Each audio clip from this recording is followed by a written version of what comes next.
tema de hoje é um tema bastante simples no falar, mas complexo no agir. Por quê?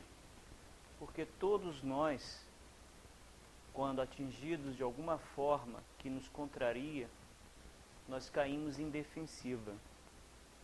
Essa defensiva é até importante em alguns contextos, mas em outros muito atrapalha.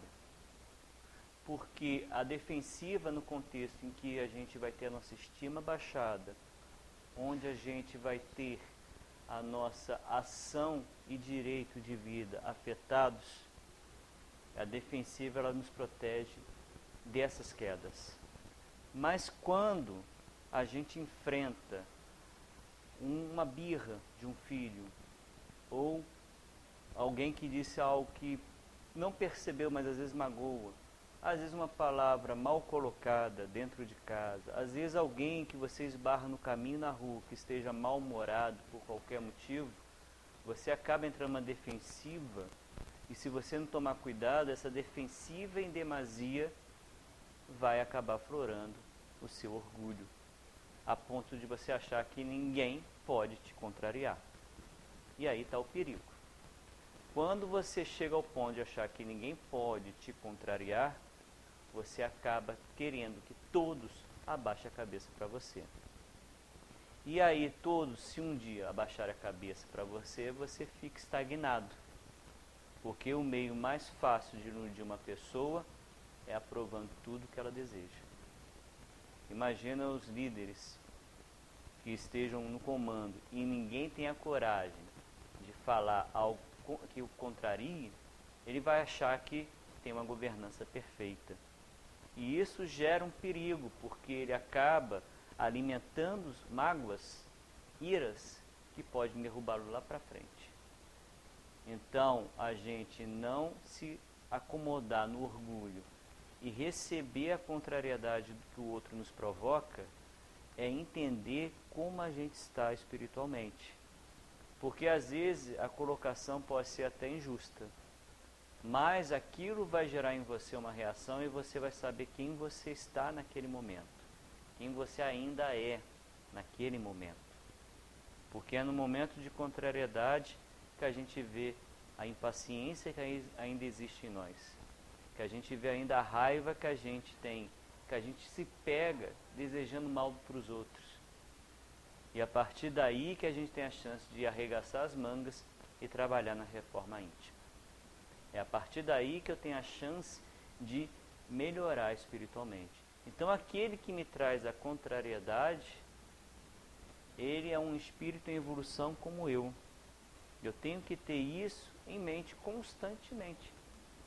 Eu tenho que ter essa reflexão constante em meu raciocínio. Por quê? Se eu não paro para pensar que o outro é um espírito em evolução que nem eu acabo exigindo do outro uma perfeição que eu ainda nem tenho. E aí as relações vão ficar desencontradas, vão ficar perdidas. Uma coisa que eu falo bastante em estudos é: se você tem um problema com outro, não espere que o outro melhore. Não espere que o outro progrida ou faça aquilo que você considere correto. Traga o problema para sua mão e melhore você. Muitas vezes aquele que é mal-humorado, aquele que é agressivo, ele pode ser freado com a mudança de postura sua. E a gente tem um exemplo disso muito prático com Cristo. Cristo várias vezes não foi atacado, várias vezes não foi induzido a errar para poder ser preso. Fariseus, escribas tentaram isso, mas Cristo sempre se defendia, tendo uma postura cordata com o outro. Ele, por mais que visse a injustiça nos atos do outro, o que ele fazia? Ele oferecia o melhor lado dele. Então, qual era a atitude de defesa de Cristo? Ele gritava? Não. Ele agredia? Não. Ele se vingava? Não. Ele levava as pessoas a pensar. Querem ver um exemplo? Ele estava conversando com um grupo e levaram até ele uma mulher pega em adultério. A lei civil dizia que era para apedrejar a pessoa adulta. E os escribas no local pegaram a mulher que foi descoberta em adultério, levaram até Cristo, colocou ela na frente dele e falou: a lei diz para apedrejar. O que o senhor fala disso? O que é para fazer? Cristo, nesse momento, falou: por que me tentas? Deixando claro que ele sabia a intenção do grupo. E a partir daí que ele fez? Ele rabiscou o dedo no chão e depois falou: tampe a primeira pedra, aquele que for limpo de pecado. Naquele momento, ele se defendeu como? Levando a pessoa a pensar, a refletir. Então, naquele choque que o povo teve com aquela palavra, ninguém teve a coragem de arremessar a pedra. Ninguém teve a coragem de ir contra aquelas palavras, porque o choque foi tremendo. Pois Cristo colocou todos para pensarem. E aí todos foram largando as pedras no chão. E quando Cristo levantou a cabeça, estava só ele e a mulher na praça, no local. E aí ele pergunta para a mulher: mulher, ninguém te condenou? E aí ela fala: não, senhor, ninguém me condenou. Aí ele responde para ela o seguinte, ele fala o seguinte para ela: vá e não peques de novo. Então até nesse momento, ao invés de condená-la, ele a orienta. Não erre de novo para não cair nessa situação novamente. Não pratique o adultério para não ser pega pela lei. Embora uma lei civil, que é uma lei humana, e Moisés fez leis civis para poder auxiliar na doutrinação daquele povo que tinha acabado de sair da escravidão. Era um povo brutalizado. Então precisava de uma rigidez. E Moisés criou as leis civis para isso, para doutrinar, para ajudar o povo a enxergar os 10 mandamentos e passar a segui-lo. Então o que aconteceu? Quando Cristo orienta aquela mulher para não errar de novo, é porque se ela errar, ela vai cair naquele contexto de novo. Então a gente vê Cristo se defendendo com amor. Ele, ao invés de pensar em como atingir o outro agressivamente, ele pensa como proteger o outro dele mesmo. Porque quando a pessoa está em desequilíbrio, quem está perdendo é a própria pessoa. Porque é ela que está causando desequilíbrio em teu organismo, em teus chakras, está adensando os fluidos à volta, está atraindo espíritos com pensamentos negativos. Então quem sai mais perdendo é o agressor ou o agredido? O agressor. O agredido só sairá perdendo se entrar na sintonia do agressor. E aí ele vai junto. Principalmente se escolher a vingança como caminho. No texto, qual é o nome do texto que você leu no início, por favor? Você lembra para mim? É do livro Palavras da Vida Eterna, que leu-se agora no início, em que falava justamente na forma da gente ser grato por aquilo que recebe do outro. Se alguém nos oferecer algo, a gente agradecer. Se alguém nos direcionar alguma coisa de bom, a gente ser grato por aquilo. E isso é importante. A gratidão é extremamente importante, porque a gratidão nos leva a ver aquilo que a gente conquistou. Nos leva a ver o patamar que está aberto à nossa volta, para a nossa evolução. Quando a gente reclama, a gente fecha os olhos para a realidade, foca no problema. E aí o que acontece? Nós perdemos oportunidade de crescimento, oportunidade de libertação. Então a reclamação, ela não resolve o problema, ela na verdade te prende nele. A gratidão de você enxergar o que ganhou e o que conquistou até aquele momento, pode abrir tua cabeça até mesmo para arranjar a solução daquele problema. Então, o texto, embora não fale diretamente de perdão, ele vai falar de uma postura que todos nós temos que ter. E durante o texto eu estava pensando, E se a pessoa não for grata conosco? Porque tem um outro lado. Você pode encontrar pessoas que vão falar obrigado e pode encontrar pessoas que vão virar a cara para você. Pessoas que vão achar que você não fez mais do que a obrigação. Pessoas que vão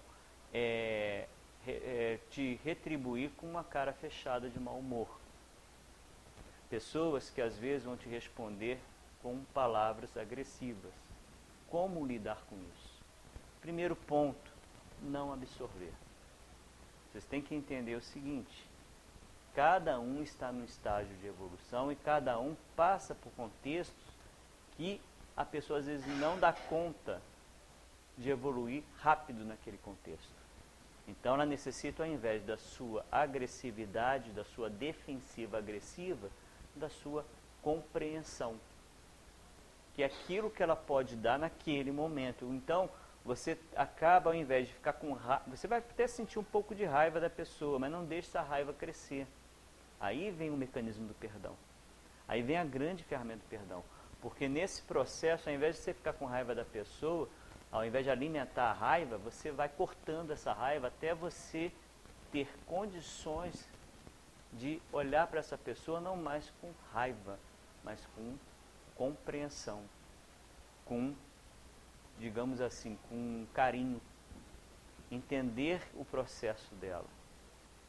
Eu observo muito quando vejo filmes, ou vejo até mesmo enfermeiros e enfermeiras lidando com o paciente, principalmente se o paciente é uma pessoa muito incapacitada da razão, incapacitada de calma. Muitos enfermeiros retribuem a agressão recebida com carinho. Eles transformam aquele ato de agressão num ato de compreensão da parte deles. E aí o que acontece? O paciente é atendido, mas sua agressão não. Porque muitos enfermeiros passam por cima desse muro que o paciente cria. Entende o processo? Depois você passa o texto para o pessoal, não tem problema não. Que está falando de consolação, de gratidão, né, o texto do Emmanuel, o Palavras de Vida Eterna, está falando sobre gratidão. E justamente é isso que a gente tem que começar a focar, quando a pessoa não é grata. Está pensando nisso durante o texto. A ausência de gratidão, como é que a gente tem que lidar? Então traga o problema para a sua mão e mude a sua postura. Que é isso que é importante. Porque você ficar esperando que o outro mude, que o outro faça, você cria muitas histórias na sua cabeça, mas não soluciona o problema. Exigir de uma criança, por exemplo, de 2 anos, ter uma postura madura, emocional, é uma coisa sensata? Não, nenhuma. Ela não vai ter. O que geralmente a gente faz? A gente orienta ela e ensina através de nossos gestos. Se você tem um controle emocional, se você ama, se você é carinhoso, a criança vai aprender isso. Uma das coisas que eu descobri com as crianças, né, com meu filho e minhas sobrinhas, é que temos que respeitar o tempo de raiva deles. Não é passar a mão na cabeça. Mas tem horas que você tem que deixar a criança se acalmar. Um processo de birra, principalmente. Porque se você vai para cima, a criança ela cria uma resistência maior. E é pior. O texto que foi lido no início, para todos que estão em casa e para todos que chegaram depois do texto, é Apreço, capítulo 91. É muito interessante a leitura. Aí vocês podem até ver pela internet. Tem sites da Casa Espírita que oferecem os textos para estudo. Então é bom fazer essa leitura. Então o que acontece? Então você não pode exigir de uma criança uma atitude madura que ela não tem condições. Então um adulto tem que se portar diante dessa criança de forma a encaminhá-la para o amor. E para isso, a primeira coisa que os pais fazem automaticamente com seus filhos é o quê? Perdoa-os. Né? Eles podem ficar com raiva naquele momento, mas depois que se acalmam, continuam amando os filhos. Imagina quantos problemas a gente evitaria se a gente tivesse esse processo na sociedade. A gente tem aquele pico de raiva, que a gente não adianta nos iludir que a gente não vai ter raiva. Quem achar que nunca vai ter raiva nessa encarnação, está fechando os olhos para a realidade. Nós vamos ter picos de raiva. O que não pode acontecer é a gente deixar o cérebro tomar conta e criar história. O cérebro é bom para isso, né? Nós criamos histórias, às vezes transformamos a pessoa que nem é tão perigosa em um monstro terrível. E principalmente se acalmar. Nessas horas é bom fazer a técnica do copo d'água. Vocês sabem qual que é? Você enche um copo d'água, põe na boca e engole a água só depois que acalmar. Porque aí você não vai falar besteira. Falar com raiva é a pior coisa que tem. Porque você com raiva, você vai agir com vingança. E aí, você, ainda mais se você conhece a pessoa, aí você sabe onde atingir ela. Você sabe os pontos fracos da pessoa e acaba inconscientemente atingindo. Aí tudo aquilo que a pessoa confia em você para falar, você naquele momento vai falar para ela, para feri-la. Então, com raiva, fecha a boca. É a melhor coisa que tem. Não abra a boca quando estiver com raiva. Então, diante desses processos todos, quando o outro se desequilibra, eu tenho que voltar para mim, ver como é que eu estou, para poder me portar. Então, se alguém me xinga na rua e aquilo me deixa bravo, eu tenho que identificar que eu estou bravo. Né? Eu fingir que eu não estou com nada é pior. Que aquilo fica por dentro, vai crescendo. Aí, no momento que alguém te fala uma palavrinha torta, estoura. Então, é reconhecer, fiquei bravo com isso. Aí, racionaliza. Mas por que eu fiquei bravo com isso? Será que a pessoa está em equilíbrio? Será que a pessoa está bem? Aí, a indulgência. Uma ferramenta importante. Porque ela vai começando a te desarmar. Aí, depois que você tem a indulgência, que você se põe no lugar da pessoa, você tenta ver a pessoa de outro jeito, você desarma teu cérebro para ele não enxergar o perigo onde às vezes nem tem. Aí você vai com perdão. Mas é fácil perdoar? Falo, perdão, acabou. Não penso nem mais na pessoa. Não. Sabe por quê? Tem outra coisa em nós que é importante para a nossa sobrevivência. Mas nesses momentos sociais atrapalha muito. Sabe o que é? Memória. Na época da pré-história, a gente saía da caverna para beber água no rio. Tinha um jacaré lá, saía do rio e tentava te atacar. Você se protegia. Se você não lembrasse que naquela parte do rio tem um jacaré, você volta lá para o mesmo lugar. E tranquilo. Então a chance de escapar pode ser diminuída da próxima vez. Agora, se você memoriza, você vai saber que naquele parte do rio, pelo menos se você voltar para lá, você tem que voltar com cuidado. Para poder chegar com cuidado e se preservar do jacaré. Agora, numa relação social, alguém fala uma coisa para você de mau jeito, num tom de voz mais agressivo, ou de um jeito que você não gosta, se você não tomar cuidado, você vai ficar com raiva da pessoa o resto da vida. Porque imaginem, você está numa festa, escuta uma música, você lembra da pessoa. Você está andando na rua, você pega uma conversa picada, uma palavra que a pessoa falou e você escutou, você vai lembrar da pessoa. Mas não lembra. Se você não trabalhar essa raiva, você não vai lembrar da pessoa de forma desarmada. Você vai lembrar da pessoa com raiva. E aí você deixa a imaginação correr solta e essa raiva virar ódio. Então tomem muito cuidado. Então, diante desse mecanismo, o que a gente vai fazer? Primeiro ponto, indulgência. Se põe no lugar da pessoa. Não deixe o cérebro agir. Não deixe o cérebro transformar a pessoa num monstro. Verifique se a pessoa ela está no juízo dela, tem as impossibilidades. E aí você vai se desarmando. Próximo passo, perdoa. O perdoar é toda vez que você lembrar da pessoa. Porque aí você evita aquele processo de raiva. Aquele processo que vai se alimentando e vai virando ódio. E também você corta as influências.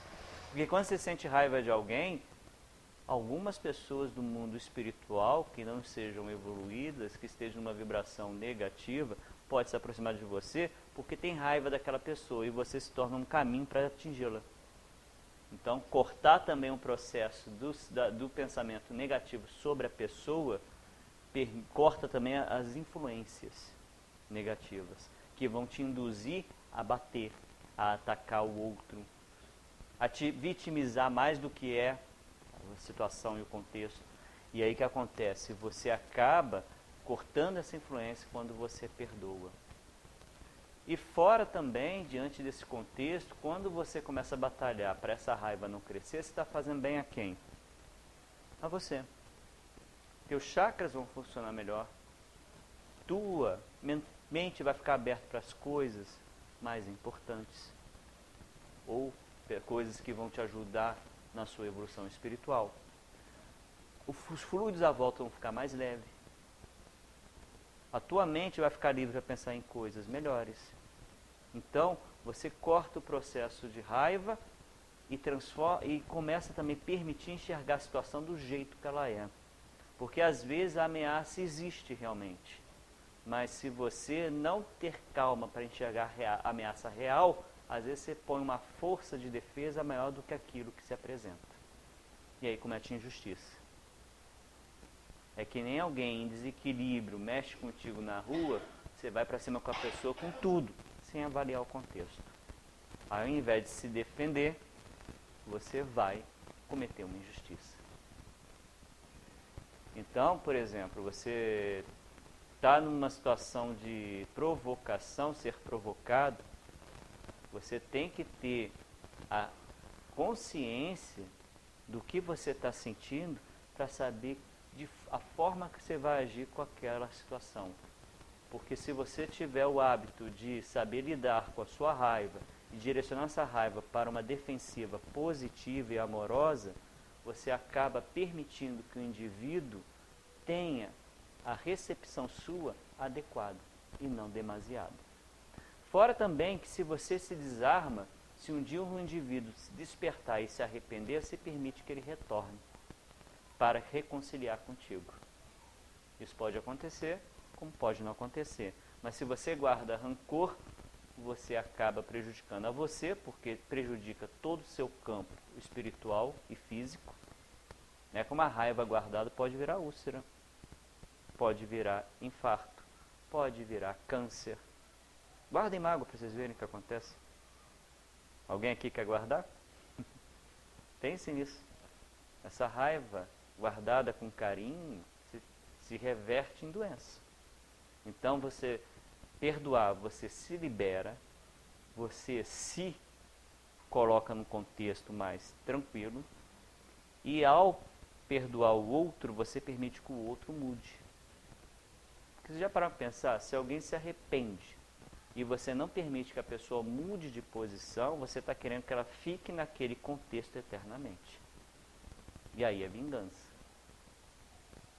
Então, quando você perdoa, você permite que a pessoa saia de um patamar para outro. Então, o perdão é você se defender dentro de um limite razoável para permitir identificar a realidade e permitir que você não carregue aquilo para frente. E automaticamente dê uma resposta adequada para a realidade. E principalmente permite que o outro mude. Quando você não quer perdoar e quer se vingar, você quer manter aquele contexto. E mantém. Você não sai dele. Tem um filme chamado Amnésia. A história é bem interessante. Ela acontece de trás para frente. É um homem que perdeu a memória. Então, toda vez que ele acorda, ele está com a memória zerada. E ele resolve praticar uma vingança. Que é de um rapaz que acho que matou a esposa dele. E ele vai atrás do rapaz todo dia. Só que mais pra frente do filme a gente descobre que ele já fez isso.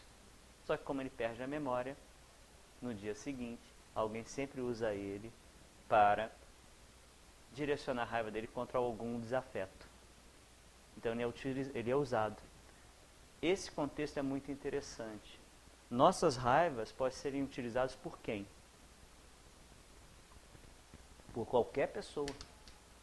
Encarnada ou desencarnada, pode usar você como ferramenta de ataque. Sabendo te manipular, tranquilo. Sabendo te convencer, tranquilo. E tem espíritos encarnados e desencarnados que têm uma lábia muito grande. Então a gente que não fica esperto para ver o que acontece. A gente é manipulado e direcionado e vive numa constante onda de dor que nós mesmos provocamos. Esse é outro ponto. Antes de achar que o outro é cruel demais e não merece o perdão, lembre-se, você é um espírito em evolução. Em algum momento você também vai errar e vai precisar de perdão. Então, se você cria o elo de perdoar o próximo, você cria resistência para poder, no futuro, criar uma proteção à sua volta e poder, dessa forma, receber o perdão do outro e dar o perdão, porque se transforma em algo natural. Quando você busca vingança constantemente, você vai ter uma dificuldade mais para frente de sair desse contexto e gera consequências. Gera reações de acordo com a sua escolha. Então isso que a gente não pode esquecer, nós não podemos nos vitimizar, porque tudo que a gente passa no contexto da vida carnal tem um motivo para a nossa evolução espiritual. Por mais que a gente não possa entender ou compreender agora, nos nossos contextos estão sempre nos colocando para aprimorar alguma coisa. Quem te garante que aquele vizinho que te desafia sempre não está te provocando para treinar a paciência? Para treinar a habilidade de falar com o outro em desafio? Para treinar você para se tornar uma pessoa melhor? Então, diante desse contexto, aquele que te desafia, ele não vem para te destruir, ele vem para te fortalecer. Porque aquele que te provoca, aquele que mexe com você, te coloca numa situação de reação, de defesa. Mas se você souber dar a medida certa, você cresce, você evolui. Por isso que nós temos que começar a observar muito o que Cristo fez. Nos caminhares dele, eu falei no início sobre a defesa de Cristo. Ele nunca atacou com agressividade a pessoa. Ele nunca usou da agressividade, ele sempre usou a reflexão. E para isso, o perdão. Porque o foco dele igual que era? Era o crescimento do outro, não era a destruição do outro. Não era ser atendido, era atender. A gente sempre esquece disso, né? Quem é maior? Quem serve ou quem é servido de acordo com Cristo?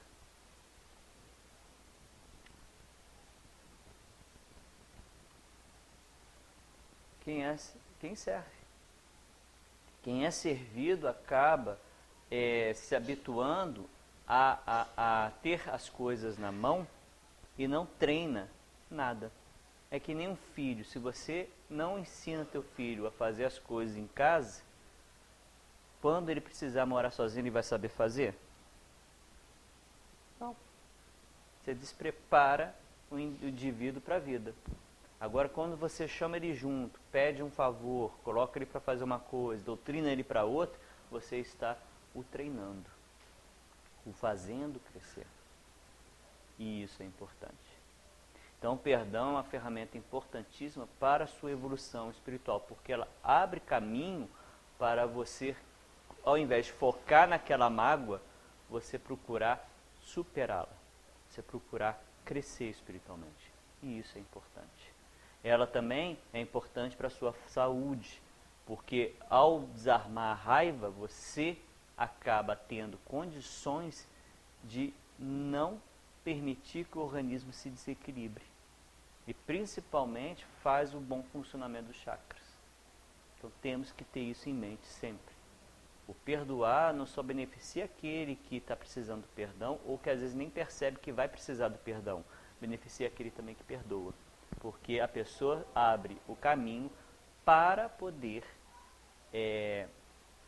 conseguir um equilíbrio pessoal. Agora a gente falou também da defesa de Cristo, né? É importante a gente refletir como a gente vai lidar com aquele indivíduo que nos provoca e que nos faz pensar na questão do perdão constantemente, como lidar com ele. Isso é importante, porque perdoá-lo quer dizer que eu vou aceitar o que ele está fazendo? Isso é importante refletir. Não. Mas aí que a gente tem que ter uma diferenciação muito importante. Eu, quando vou me defender do outro, eu vou me defender do quê? Da pessoa ou da ação dela? Quando eu vou verificar o erro que o outro está cometendo, eu vou verificar a pessoa ou o erro. Isso é uma coisa importante. Vocês perceberam que a gente geralmente mistura o indivíduo com a ação dele? A gente corre o risco de atacar o indivíduo, sendo que a gente precisava corrigir a ação. É que nem uma criança, ela derruba um vaso de flor que você gostava muito e quebra, por peraltice. Se você não souber diferenciar a ação do indivíduo, você vai atacar quem? A criança. Aí que vem as palmadas. Porque você mistura a ação com o indivíduo. O indivíduo cometeu um erro, ele não é o erro. Vocês já perceberam que tem gente que cresce achando que é um erro? Por causa disso, não há diferenciação. Se você percebe que o indivíduo cometeu um erro e ele não é o erro, você vai em cima da ação e não da pessoa. Ao invés de bater, você põe de castigo. Porque você quer doutrinar, não quer se vingar. Então tem uma questão muito importante. Tem pai e mãe, por exemplo, que não pode nem bater, porque vai no ritmo da raiva. Só para quando acalma. Isso é um perigo. É isso que se combate muito o bater na criança hoje em dia, por causa dos exageros. Lógico, não se deve nem dar uma palmadinha. Mas o ideal é você doutrinar na palavra e no exemplo. Cristo tinha autoridade moral tão grande, ele conseguia frear multidões porque ele tinha autoridade moral. Ele falava e fazia. E é isso que a gente tem que se preocupar. Antes de acusar o outro de qualquer coisa, antes de eu me vitimizar, eu tenho que pensar qual é a minha atitude diante do mundo. Porque a partir daí eu me fortaleço para enfrentar esse mundo, para encarar esse mundo. Então, como é que eu vou encarar a defesa diante de uma pessoa que se coloca como inimigo? Mesmo que eu não enxergue ela como inimigo, mas vamos supor que ela se coloca como inimigo meu. Como é que eu vou lidar com a pessoa que eu não tenho sintonia? Eu tenho que abraçá-la? Você consegue? Chegar perto de uma pessoa que te provoca toda hora e abraçar ela com carinho? Nessa atual conjectura, não. Nesse estágio de evolução que a gente está, não. Mas aí, o Livro dos Espíritos nos traz uma ferramenta importante. Uma das coisas importantes a você fazer é, primeiro ponto, não pensar mal da pessoa. É o perdão que você não vai desejar intimamente que a pessoa quebre a cara. Você fala, tem gente que fala assim, eu te perdoo. Mas aí, assim que você leva um trupicão e cai na rua, a pessoa vibra por dentro, bate palma. Isso não é perdão. Então, o primeiro estágio que a gente tem que pensar de perdoar é, se eu não consigo conviver com a pessoa, eu vou pelo menos pensar bem para ela. Eu vou orar por ela. Eu não vou ficar desejando intimamente que ela quebre a cara. Já é o primeiro passo. Esse é o primeiro passo de perdão à pessoa que nos desafia a ponto de a gente não conseguir conviver com ela. Segundo ponto, retribuir o mal com o bem. Não foi isso que Cristo fez? Não levar a mulher para tentá-lo, para que ele caísse em erro? Qual era a armadilha ali, vocês sabem? Qual era a armadilha ali da mulher adúltera? Se ele falasse, olha só a armadilha, se ele falasse que era para apedrejar, tudo que ele falou de amor caiu por terra. Cairia por terra. E aí ele perderia a autoridade moral. Agora, se ele falasse que não era para apedrejar, eles poderiam falar, está quebrando a lei. Porque a lei diz para apedrejar. Não eram os 10 mandamentos, era a lei civil. Mas eles iam costurar ali uma forma de capturá-lo. Então, quando ele parou e pensou, ele deu um jeito ali para poder sair daquele contexto, não para derrubar o outro, mas para levar o outro a pensar. Imagina quantos ali devem ter saído reflexivos. Quantos saíram ali já modificados, pelo menos um pouquinho. Como é que eu vou condenar se eu erro? Como é que eu vou criticar o outro se eu também tenho os meus tropeços? Não tem como. Porque se eu tampo pedra no outro, eu tenho que pensar o seguinte: as pedras que eu tampo, elas voltam. Elas são elásticas. Elas vão voltar para mim. Porque as pedras que a gente tampa é uma bolinha de borracha. A gente tampa e elas voltam. Ação e reação. Então, eu tenho que começar a olhar para mim, não de forma egoísta, mas de forma analítica. Verificar quem eu estou no momento. Quais são as emoções que batem quando alguém mexe comigo. Colocar aquelas reações dentro de um patamar realístico. Para que eu não cresça aquela ação de forma demasiada em minha mente, a ponto de eu querer atacar o outro. Que eu olhe para o outro com indulgência. Que eu vejo o outro não mais como um ser que ataca, mas um ser doente. Porque aquele que tem ainda a ira, aquele que tem ainda o orgulho, aquele que tem a arrogância, o egoísmo, são espíritos doentes. Precisam mais de tratamento do que ataque. Então, a defesa que Cristo oferecia era o melhor lado que ele poderia ofertar para o mundo. E vocês observem, quem estava ao lado de Cristo eram pessoas que necessitavam de ajuda. Eram pessoas que queriam melhorar. Então só se aproximava dele aqueles indivíduos que estavam nesse contexto. Só quebrou a sintonia aqueles que tinham medo dele. O temor de perder o poder. O temor que ele derrubasse o poder da época. A estruturação de poder da época. Então se aproximavam esses dois tipos de pessoas. Pessoas necessitadas da cura, pessoas com medo de que ele mexesse no poder. Então ele teve que lidar com esses dois tipos de indivíduos e ele tratou os dois. Imagina Pôncio Pilatos no dilema que ele estava. Foi levado um homem que não tinha cometido um crime, mas ele não tinha condições ali naquele contexto de falar: esse homem vou libertá-lo, porque teria que abrir mão do próprio poder. E por medo de perder o poder, ele lavou as mãos. Então Cristo, ele se defendeu o máximo que pôde, sem atacar, sem agredir. A gente deveria procurar fazer isso. Lógico, não vou sair daqui fazendo isso, porque isso precisa de treino. Preciso treinar. Qual é a melhor forma de treinar uma coisa? Tendo o contexto que vai forçar eu ter aquela atitude. Então, se vocês chegarem para Deus e orar pedindo paciência, como é que Deus vai ajudar? A oferecer um monte de pessoa com problema para você. É assim que Deus ajuda. Porque quanto mais dificuldades você enfrentar, maiores as características necessárias você vai treinar para enfrentar aquele contexto. Então, peça a Deus paciência, Ele vai te arranjar uma pessoa problemática atrás da outra. Peça a Deus riqueza, Deus vai te dar um problema atrás do outro para você resolver e conseguir conquistar essa riqueza. Peça saúde e Deus vai te enviar um monte de recados para você cuidar da sua saúde. É assim que a vida se estrutura.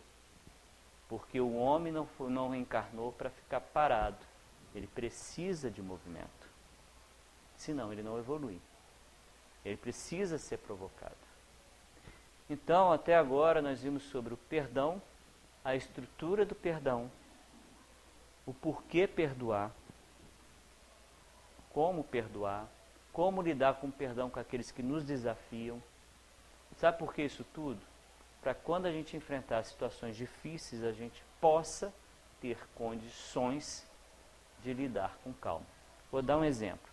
No livro Nosso Lar, do André Luiz, psicografado pelo Chico Xavier, o André Luiz estava caminhando com Lísias, que era o enfermeiro dele, e ele estava trocando ideias sobre o Nosso Lar, estava conhecendo o Nosso Lar. Depois que ele melhorou, ele teve condições de andar e conhecer o local, ele ficou espantado. E aí ele perguntou para o Lísias: como é que tem tantos ministérios aqui, como é que não tem um ministério da economia? Como é que se organiza isso aqui tudo?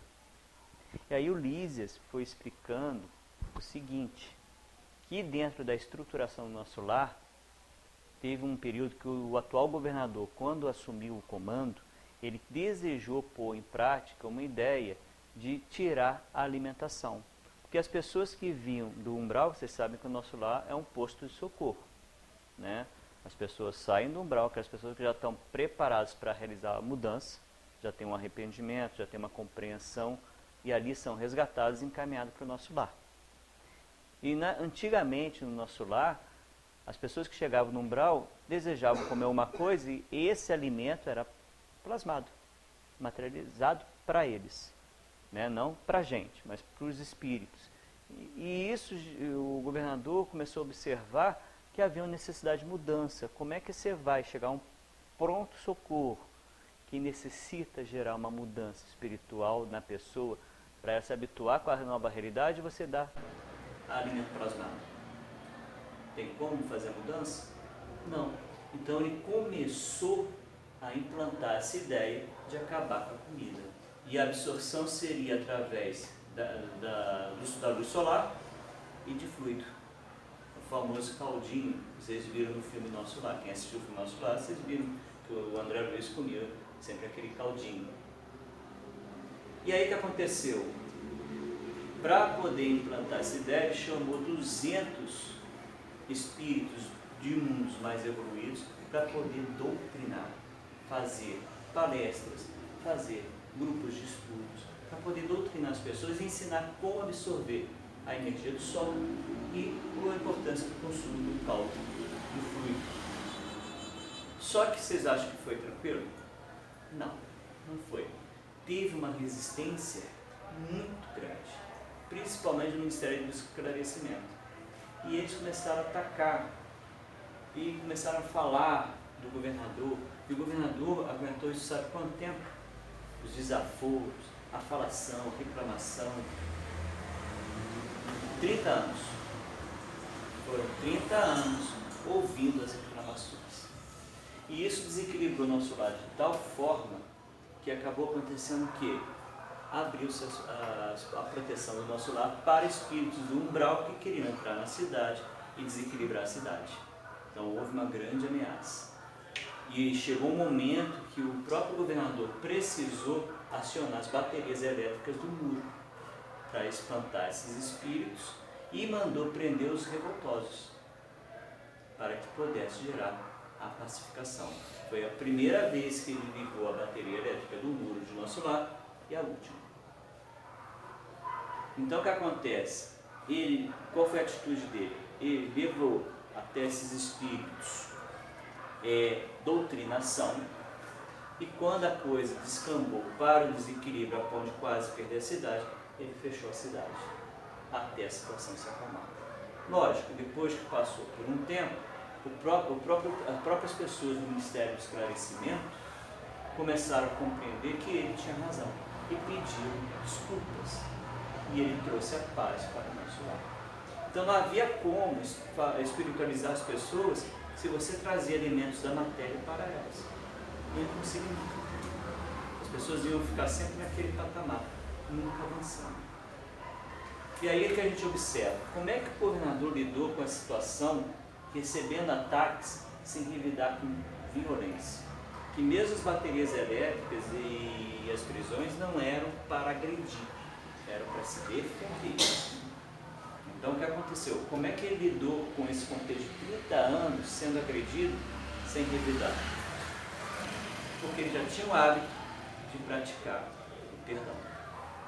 Ele já tinha o hábito de compreender que as pessoas necessitavam de um tempo para mudar e para compreender uma ideia. Até hoje a gente tem dificuldade de compreender ideias de Cristo. Se a gente compreendesse realmente o ideário que Cristo trouxe para a gente, não teríamos guerras, não teríamos fome, não teríamos raivas, vinganças. Então, dentro de um contexto do nosso lar, o governador lidou como com aquela situação? Ele já tinha o hábito do perdão, já tinha o hábito da indulgência e ali ele serviu. A gente tem que lembrar disso. Temos que observar as pessoas e pensar como é que eu posso me portar diante desse contexto para melhorar.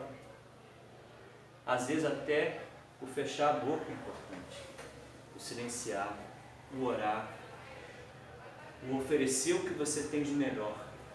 É isso que a gente tem que se preocupar. Porque dessa forma a gente começa a olhar o outro e perdoar. E principalmente observar as atitudes de Cristo quando ele se defendia, para que a gente possa aprender. É importante isso. Muitas vezes a gente age como? A gente silencia diante de uma contrariedade, porque a gente não sabe o que fazer, e vai alimentando a mágoa, e um belo dia se resolve se defender. Mas como é que você se defende? Como se fosse uma represa arrebentando, você vai destruindo. Então a gente tem que fazer um processo diferenciado, a gente tem que aprender a lidar com o contexto e tentar oferecer nosso melhor naquele contexto para que a gente crie elos e não desavenças. Para que eu permita que o outro chegue até mim e converse e dialogue. Para que eu gere uma defesa dentro das medidas, sem destruir o outro, mas uma defesa que permita o outro depois a crescer. Então, quando eu começar a aprender a fazer isso, eu vou ser a paz no mundo, não vou desejar a paz no mundo.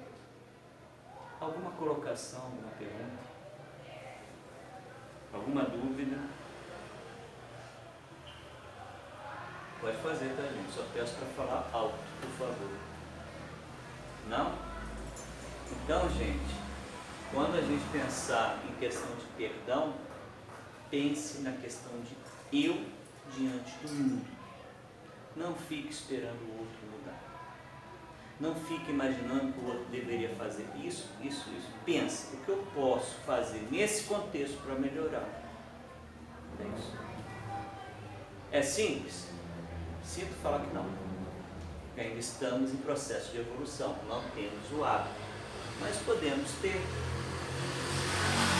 Porque quando eu tirar a minha raiva do caminho e direcioná-la para a reação necessária em contexto em que ela se faz necessária, né? Porque a raiva é algo primitivo, é uma emoção que no primitivismo era importante para te ajudar a atacar ou fugir de um perigo, mas no convívio social, se você não tirá-la do caminho ou direcioná-la de forma positiva, você acaba causando mais estragos do que auxílios.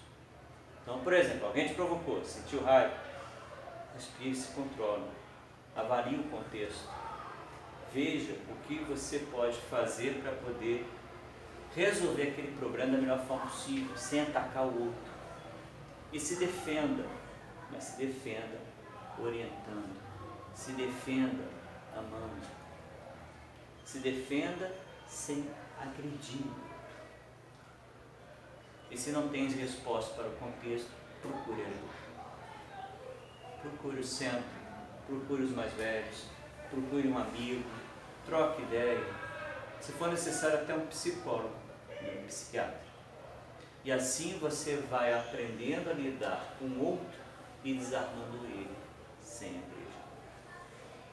Alguma colocação? Não? Então que a gente possa aprender a perdoar cada vez mais para aprender a lidar com o outro em sua dificuldade. Obrigado pela paciência por me ouvir e até o próximo estudo.